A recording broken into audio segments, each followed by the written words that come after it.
तर रामकृष्ण हरी मंडळी, तर आपलं आत्ता उरकलेलं आहे, नाश्ता करूयात आणि जाऊया ऑफिसला. तर मित्रांनो, आज आपल्याला 2 फायर व्हिजिट आहेत त्या हडपसरमध्ये. तर बघूया आपण लवकर गेलो तर आपल्या व्हिजिट होतात का नाही. तर चला नाश्ता करूया. तर मित्रांनो, नाश्त्याला आपल्याला मस्तपैकी मसाले भात गरमागरम आहे, तर चला खाऊयात तो पण.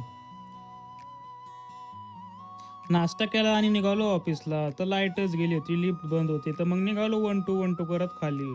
तर सकाळी मस्तपैकी आलेल्या काकांना आज राष्ट्रीय भविष्यात काढलेले ते वाचायला लावले. आरोग्याच्या तक्रारीकडे दुर्लक्ष करू नका.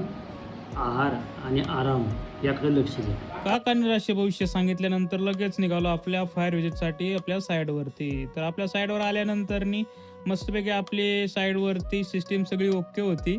टेस्टिंग वगैरे दिली. पाणी पण मस्तपैकी आपलं बिल्डिंगच्या वरपर्यंत ओढलं. तिकडून निघालो घरी. तर खूप सारं ऊन असल्यामुळे येताना जरा ऊसाचा रस पेला आणि आलो आपल्या ऑफिसला. तर ऑफिसमध्ये आल्या आल्या भरपूर कामं होती. ती कामं उरकल्यानंतरनी पुन्हा गेलो आपल्या सेंट्रल फायर ब्रिगेडला. सेंट्रल फायर ब्रिगेडमधली पण कामं उरकल्यानंतर मी घरी निघालो. तर घरी जाता जाता आपल्याला एका साईडला कच्ची दाबेली दिसत होती, तर दुसऱ्या साईडला मस्तपैकी गरमागरम असे वडापाव, ते पण चुलीवरती दिसत होते. तर काय खावे काय नाही याच्यामध्ये कन्फ्युजन होत होते.